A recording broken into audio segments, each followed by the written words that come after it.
Hey everyone, Dobry din. It's a pleasure to welcome you today to this BKS Oil, Gas and Renewables webinar with the subject Central Asia and Azerbaijan Regional Energy Markets. Two housekeeping items for you. The video will be of the webinar will be recorded and available on the BKS website after the event. A language channel is available to you at the base of your screen. It looks like a little globe. You can choose English or Russian. Before we actually proceed here, I'd just like to make a general comment that the energy transition is necessary, but a difficult process.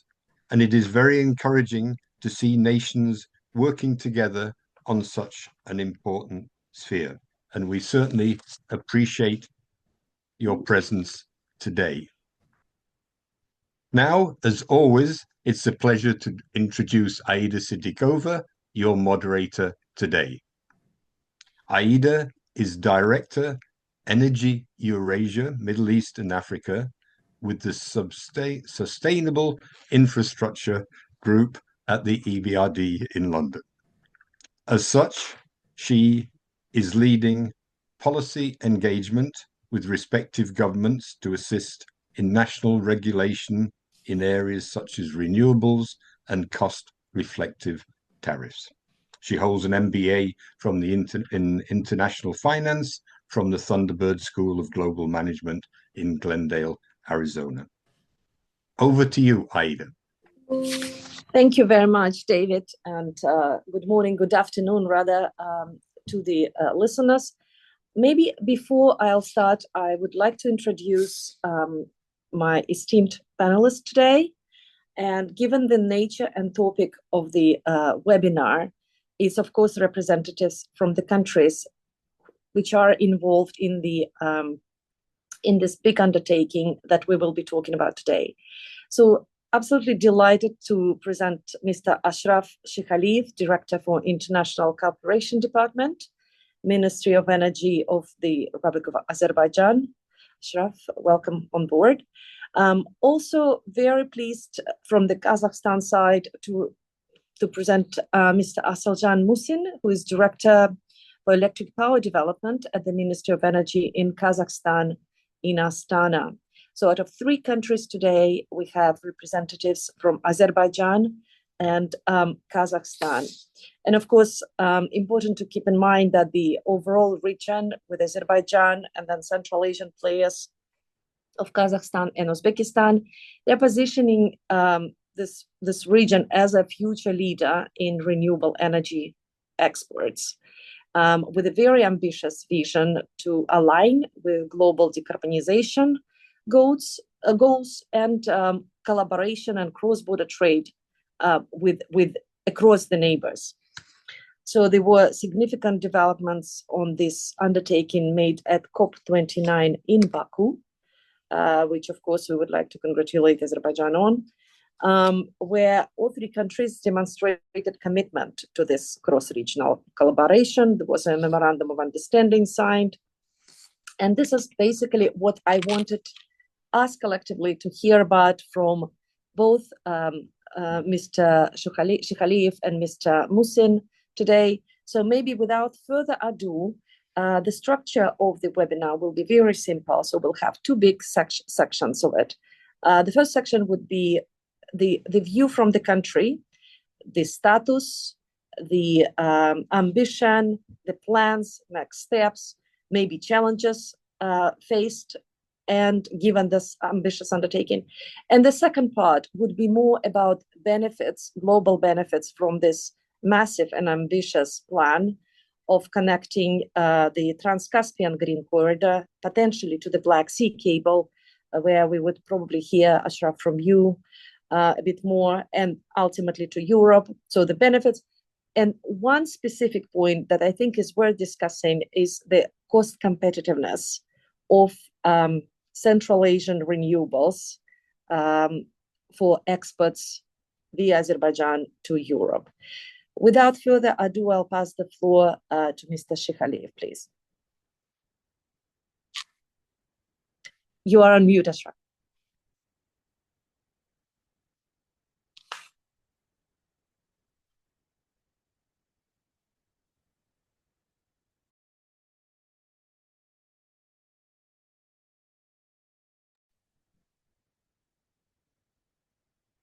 I think you're still on mute, Ashraf. Yeah. Hi, everyone. Yeah. It's a pleasure to address such a distinguished audience. And thank you, Madam Aida, for introducing me so kindly. Really, I'm flattered. I appreciate your kind words.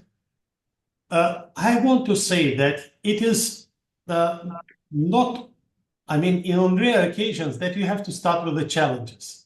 And that makes it different because starting from challenges, any mega project that you're trying to implement, a lot of challenges. If it includes several countries, it means a lot of coordination. And you see, there is a joke that that joke I heard from one of the companies that is consulting us on one of the interconnected projects. That laying the cable, electric cable, at the bottom of the Black Sea from Georgia to Romania would be the easiest part of this project. So the most heavy part is coordination, discussions, interactions. I don't want to focus on challenges because when you focus on challenges, they abstract you. I will just say that what we have the vision of interconnecting regions, and I will talk about what achievements we are doing and where we're going. And the challenges, they're just something that you see along the road, because if you don't focus on challenges, you overcome them. Now, Azerbaijan is a country which is called in a lot of sunny days. So the technical energy potential is huge for a small country like Azerbaijan.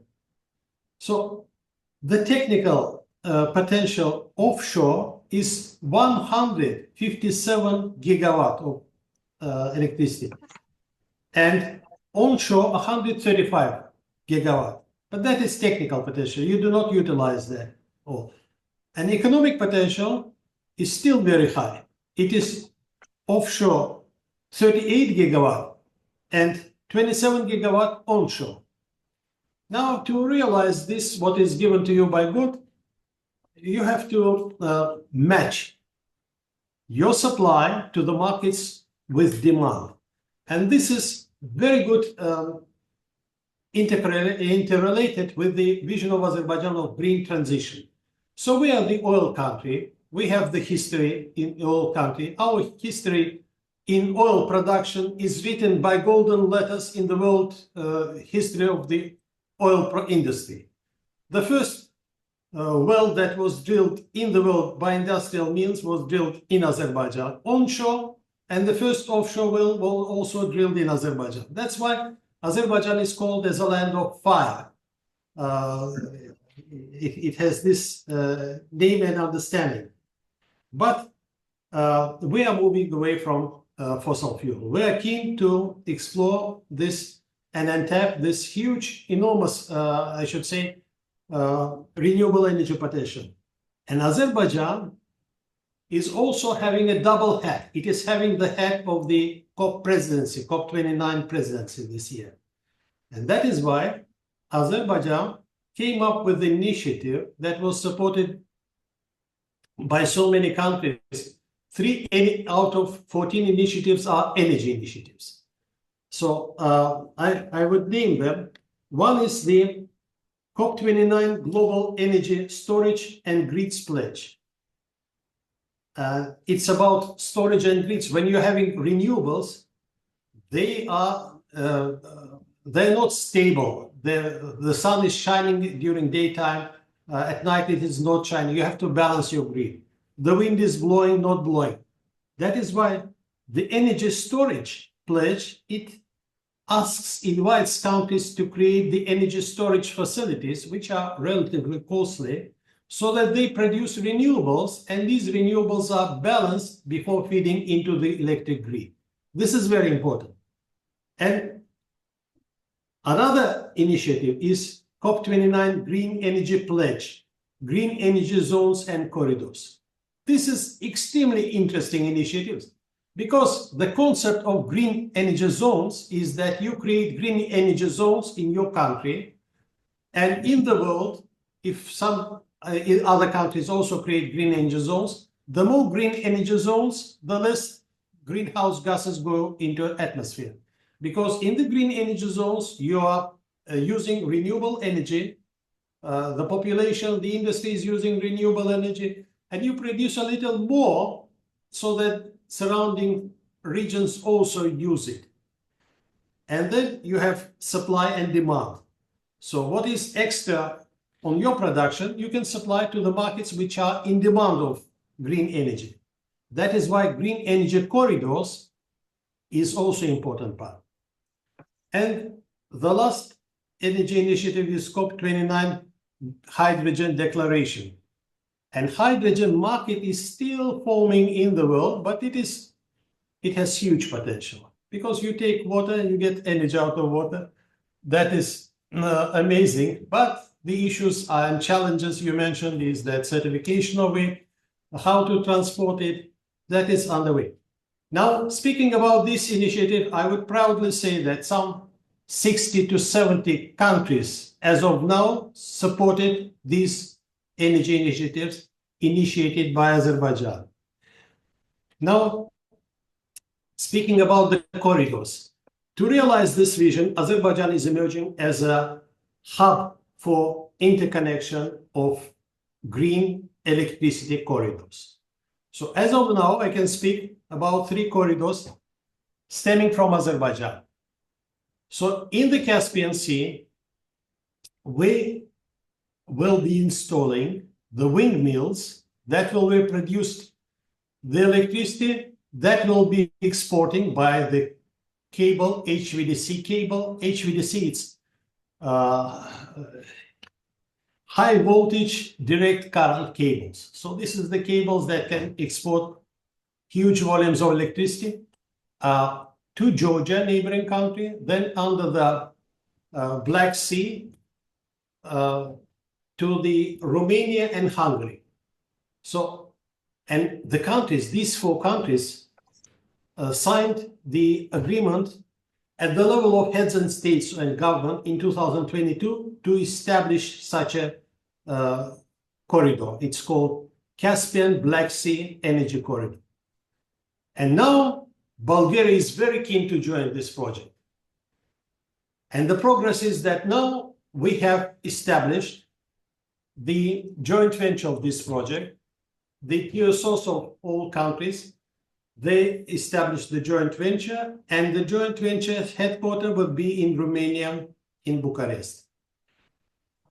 This has a potential of exporting from Azerbaijan 4 gigawatts of electricity annually towards through Georgia to Romania and Hungary. And Bulgaria will also join, then Bulgaria will also get this green electricity.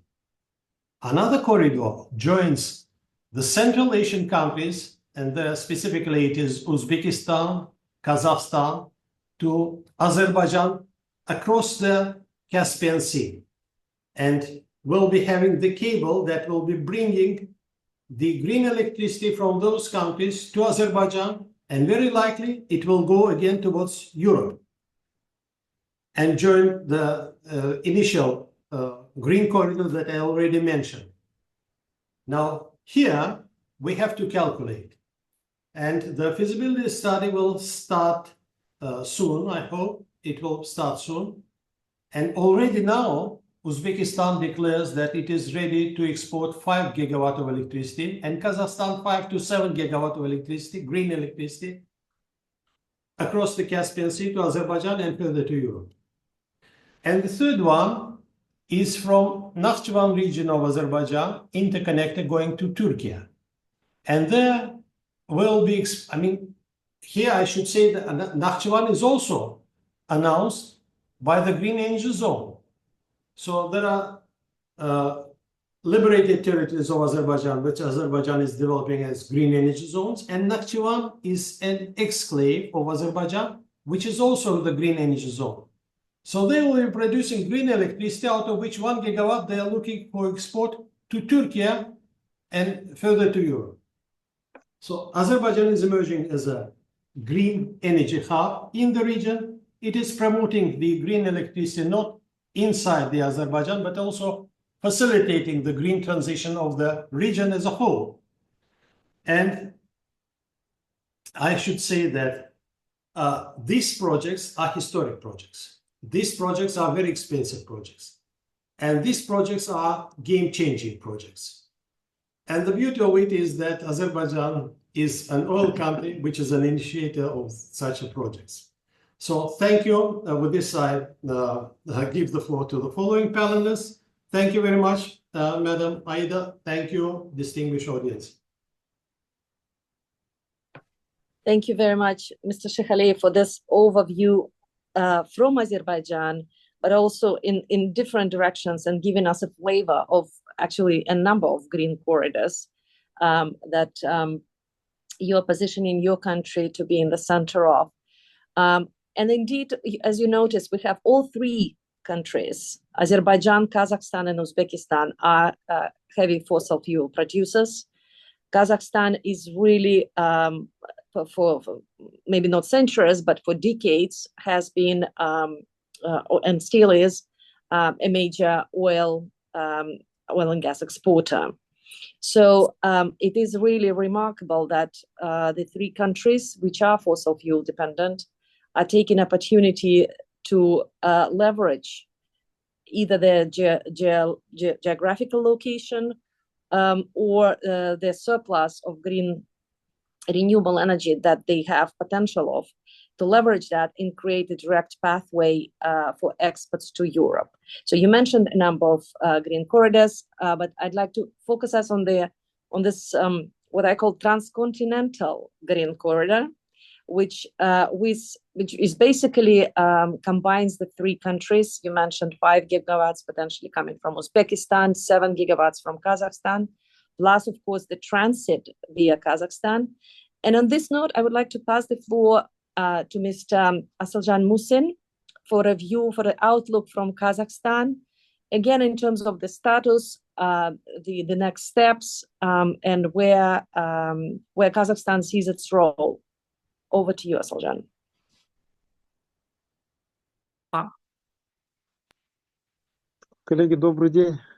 Hello, dear colleagues. This topic is very important, very relevant. Kazakhstan has taken the responsibility due to Paris Agreement by 2060 to have low carbon situation, and we still have our own indicators. 15% of the energy should be from the renewable energy sources, and we should reach 50% from that volume. Now we have 7% for the present day, and we, of course, plan to continue this way. With that, one of the global problems that we have in energy is using the coal, and that's, of course, because of the winter, harsh winter times, that we have harsh winter season, and we don't have any alternatives for the coal yet. This is our main problem. For the present moment, we don't have any options for that. In those regions where we have gas, we are transiting those sources for the gas generation. In northern regions where we have the most difficult winter conditions, we're trying to transit from the coal technology to new technologies, using the pure coal with the highest energy indicators. We have some Chinese technologies that we apply, and their efficiency overcome the gas stations even in some cases.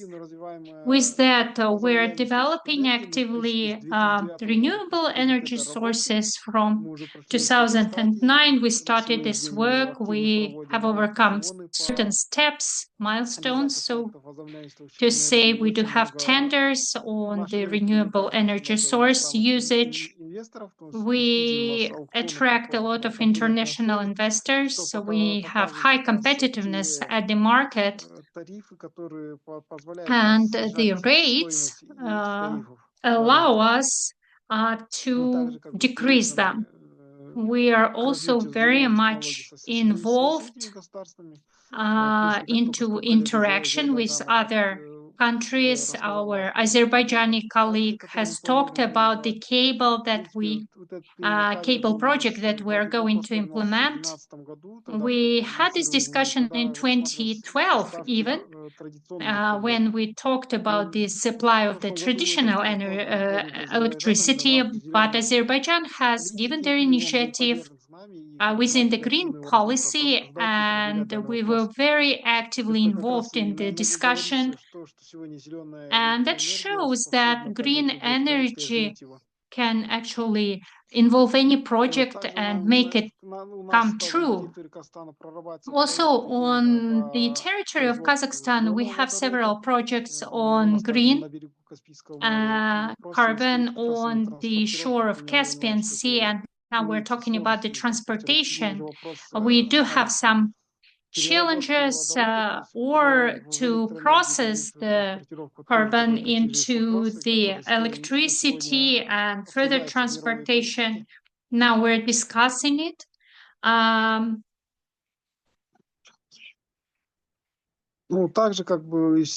Also, as we talked about, the green hydrogen also is the atomic energy nuclear power plant. So we had the referendum on the nuclear power plant construction, and now with this construction, we will implement this project very soon.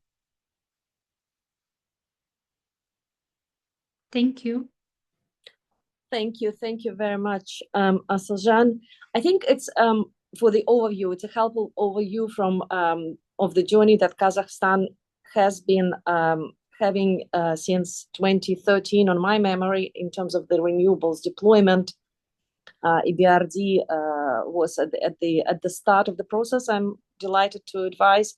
So we were actually in Azerbaijan, where to date we financed 1.2 gigawatts of renewables in the country. It's and 7% in Kazakhstan. Amazing. I'm actually glad we have only two countries, because we've done a lot across the region, and of course we worked with the transmission system operators very well, especially in Central Asia, both with Kigok and Nego. In Uzbekistan, we don't have Uzbekistan, where we've done gigawatts of renewables as well. So I guess the question is now how these gigawatts of renewables can be competitively supplied through this major, as I said, transcontinental, trans-Caspian project. Here, the question is probably about the competitiveness. We're seeing Europe does need green energy. Europe has a point on energy security of being having firm energy transition, and it needs sources of affordable renewables. In that sense, we're seeing a lot of projects. We're participating in some of them, where, for example, places like North Africa, Middle East are providing solutions to Europe through interconnector projects. EBRD just financed a year ago one which is connects Tunisia to Italy, ELMED. And there are many of those from basically across North Africa and Middle East. We're seeing projects linking south of Europe to North Africa. So how do we ensure that the Caspian, trans-Caspian resources can be competitively sent and sold in that they will be actually competitive. That the Egyptian solar price would not. So basically, a megawatt from Uzbekistan, Kazakhstan, and Azerbaijan, especially offshore, for example, would be as competitive as a megawatt from coming from Egypt, where the irradiation levels are very, very good. So that's the question to my panelists.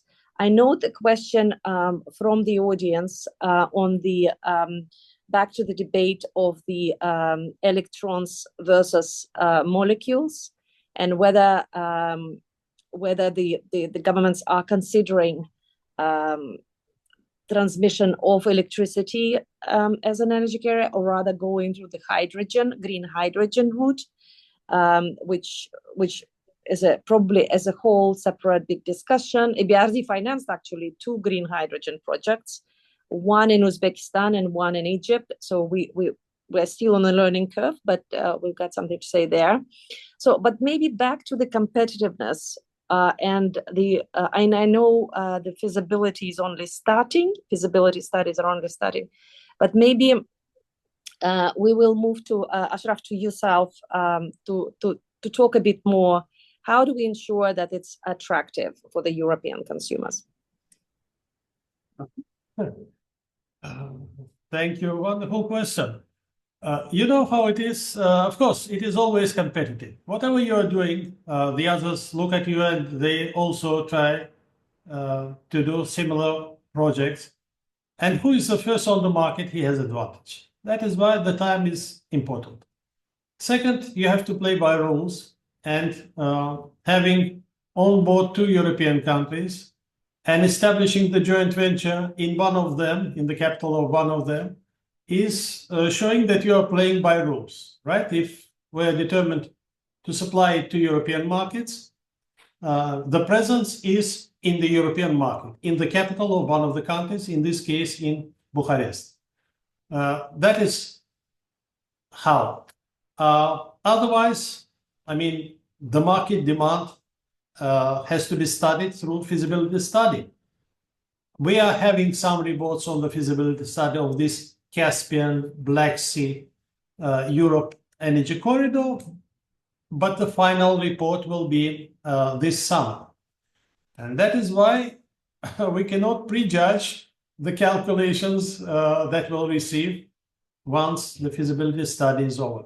We'll have to be a bit patient and to see, then we'll see. I mean, we'll see the demand, we'll see for how long it is, we'll see what other countries might be the consumers of our electricity. And then we'll see how we can adjust, because you always have to be flexible. You have to adjust your project according to the demand. As of now, we just assume that there is a demand. There are 3 countries, Romania, Hungary, and Bulgaria, showing keen interest on it. But there are also countries that are ready to buy electricity through this interconnector.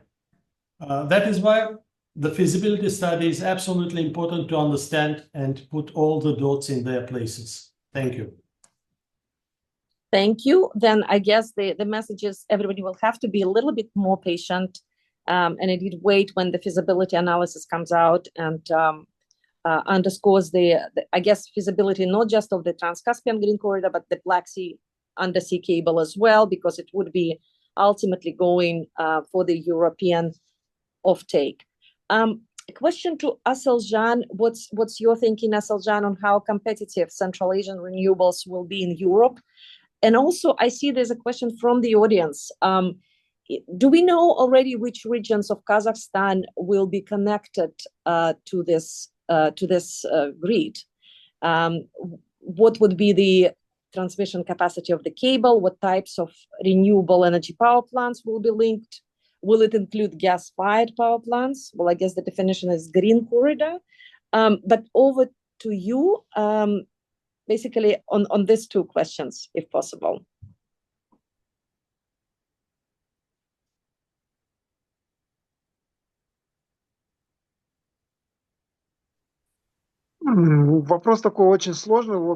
It's a complicated question that is being discussed, and as three parties were discussing this. Our cable through the Caspian Sea will be based on the technical capacity and the infrastructure on the Azerbaijani side, and then on transportation means to Europe. If we talk about the capacity of renewables, Trans-Caspian region has huge potential. On those platforms that we have near Caspian, the ones with the potential capacity, 40 gigawatts and more. And that's only those that have been studied. The area is really big, and it all needs certain research to be done. And we are ready to do these studies in order to understand what kind of technical parameters we're looking at.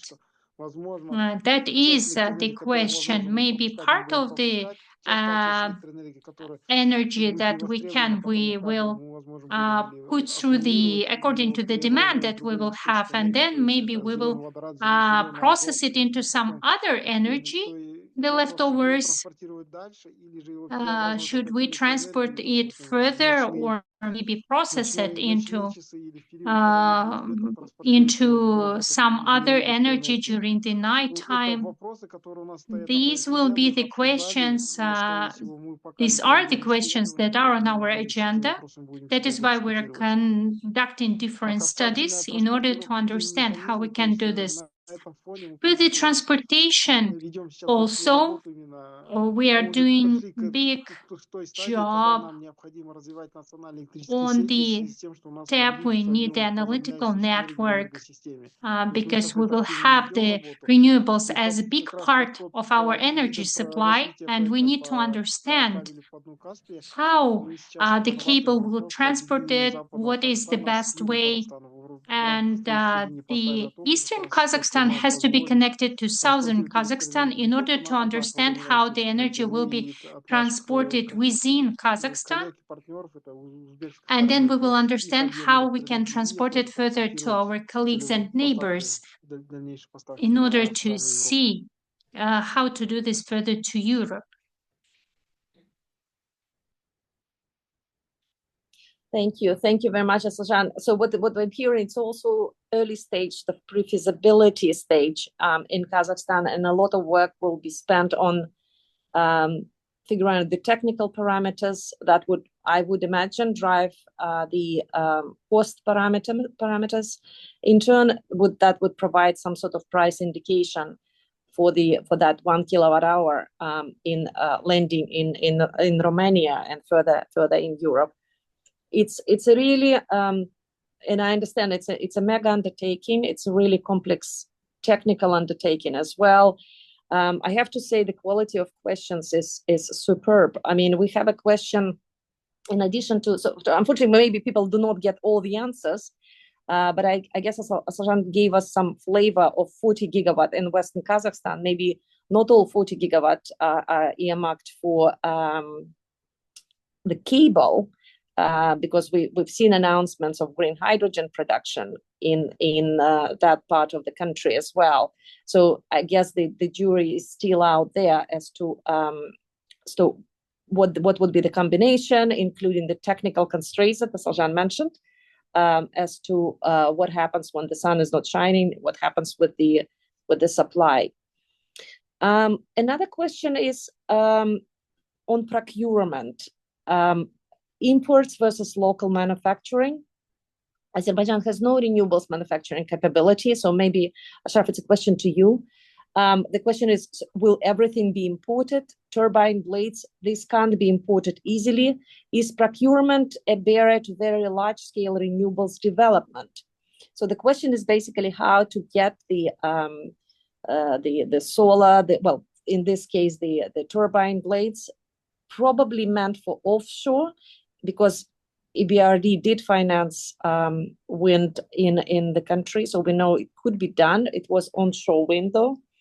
But Ashraf, anything from your side on the procurement, building local manufacturing base in Azerbaijan, and any issues for offshore that you see?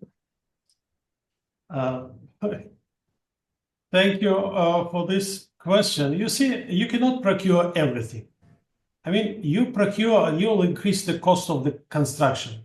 If you buy everything and transport it, and it is wind blades which are huge. I mean, this is not a standard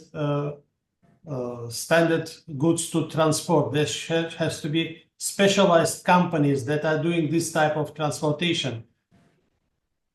Another option is to establish the local production.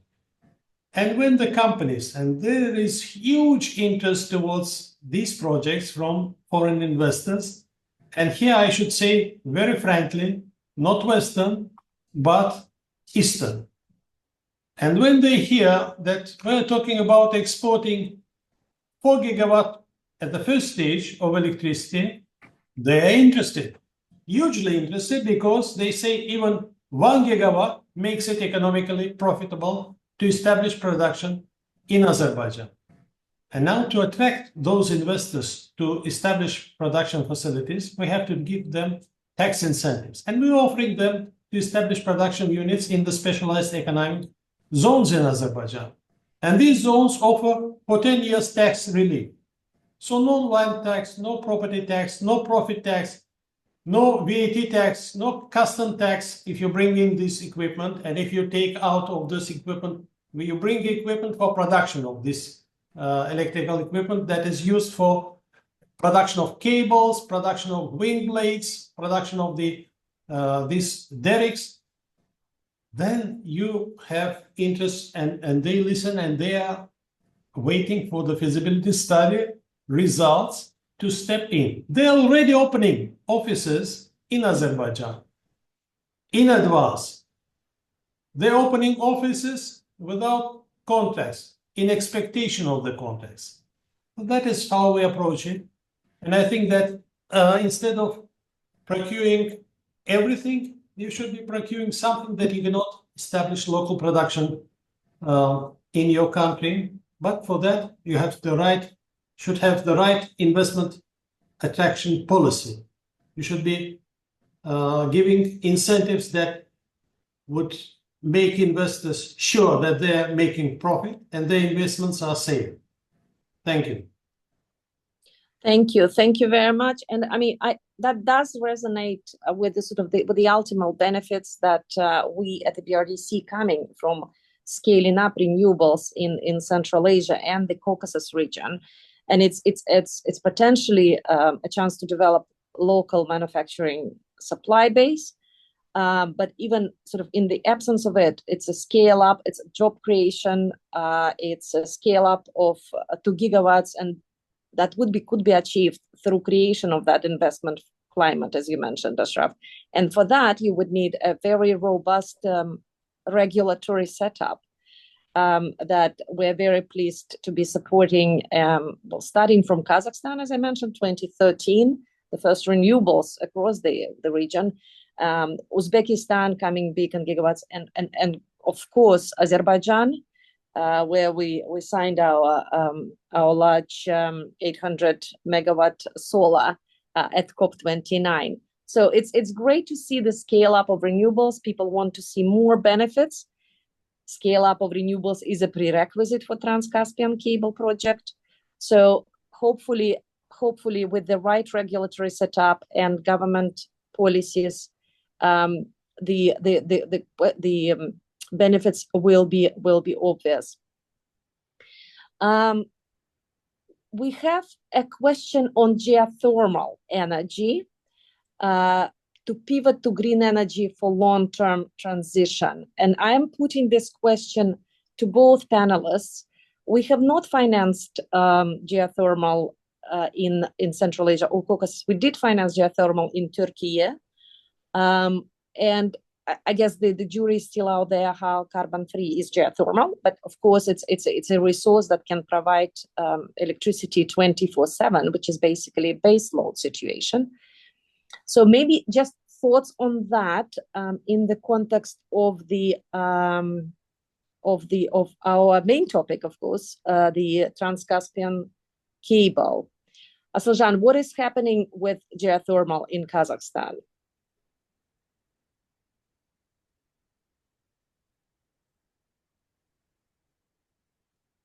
And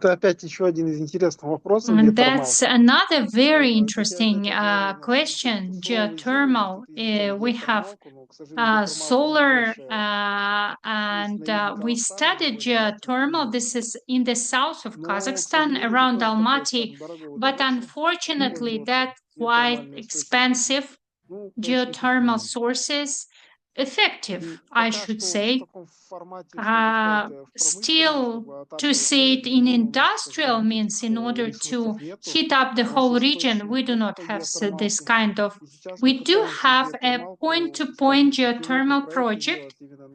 We're looking at some pilot projects for the northern parts of Kazakhstan, where we have -35 in winter, and it can be for 2 weeks. We have several projects, so we want to have a potentially pilot project, even with having the geothermal source. We have the psychological state of mind of our population. They do not want to reject coal and then use this renewable source of energy. We need to work with the mentality as well. So we might build a pilot project and see how it works, all the pluses and minuses. If we use geothermal, do we need some kind of boiler houses for the peak hours when this will not be enough, or maybe other renewables that will be in play? Thank you, Assylzhan. And just maybe sort of on a personal note, mention I come from Kazakhstan, from the central part of it, Karaganda, where it does get to -35 in winter. And the mentality, you mentioned mentality of the population, that you have to burn something to keep warm, which you can't do with either wind or solar. And geothermal, as you mentioned, might be an expensive sort of direction for Kazakhstan.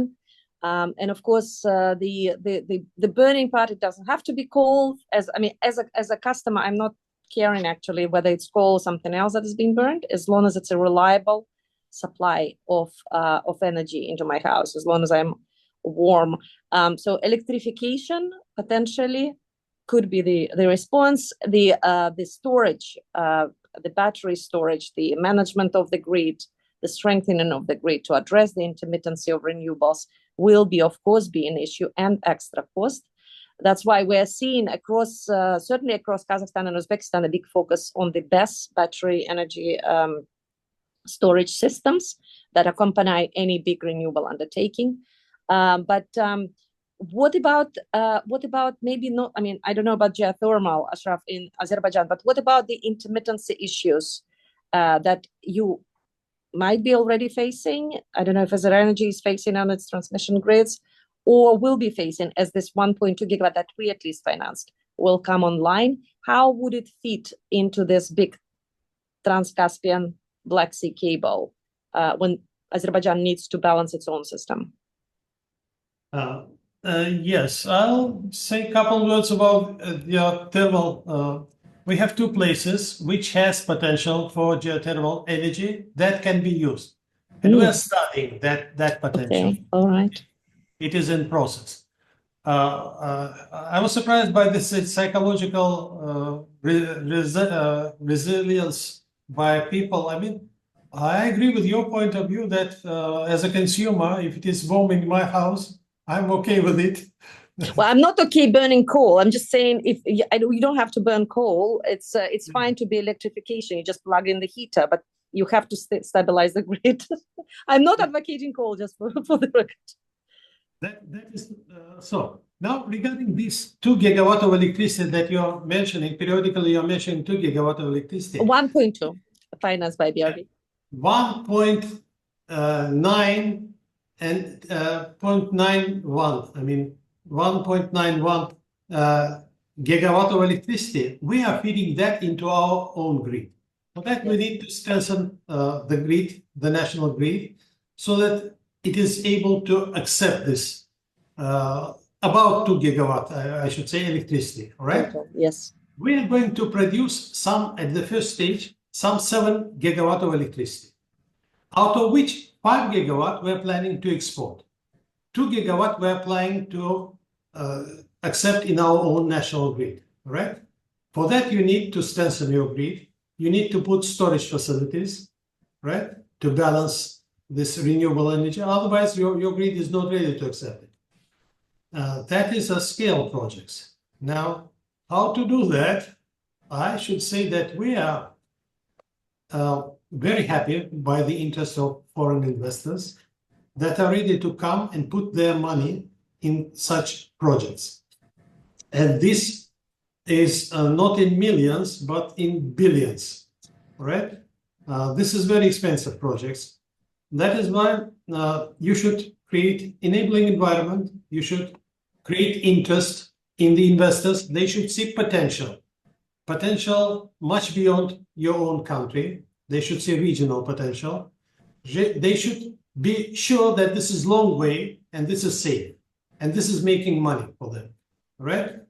And then they're coming in. That is why, once again, we're going to feed 2 gigawatt of electricity, about 2 gigawatt, 1.9 gigawatt in our national grid, and export 4 gigawatt by the cable Caspian, Black Sea, Europe, and 1 gigawatt by the cable Azerbaijan, Nakhchivan enclave to Turkey and to Europe at the first stage.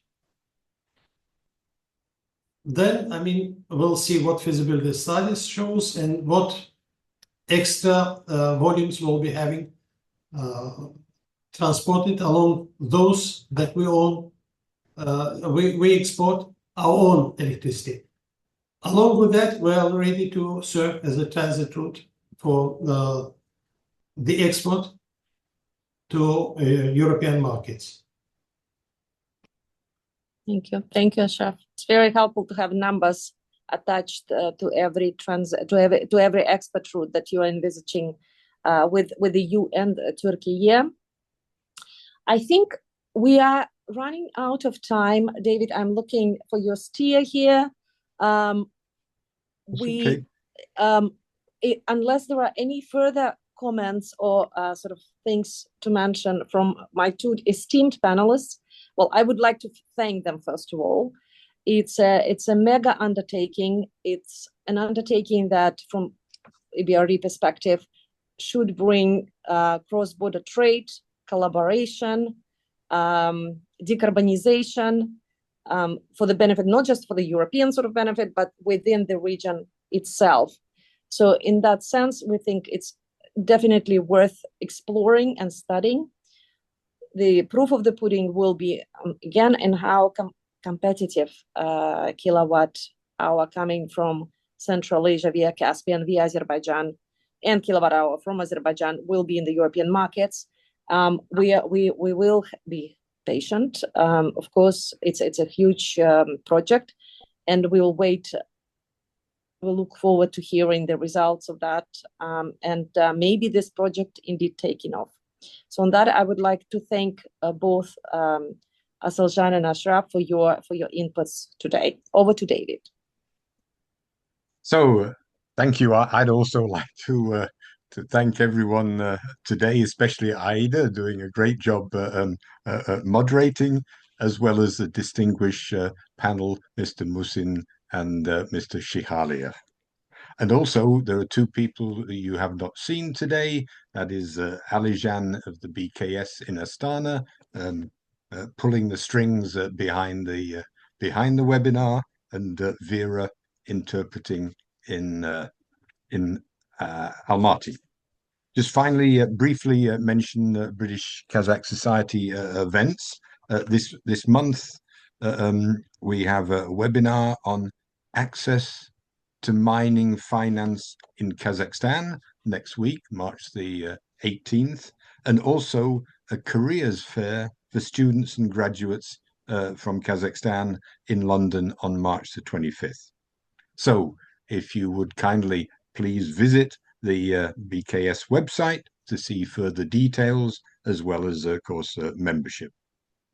So we look forward to seeing you at the next event, and please keep safe. Great webinar today. Thank you. Bye now. Thank you, David. I also want to say thank you. Thank you personally. Thank Madam Aida. Thank the British-Kazakh Society for having this wonderful chain of webinars. Thank you for having us. It was a pleasure to speak and address this distinguished audience. Thank you for those kind comments. Okay, take care.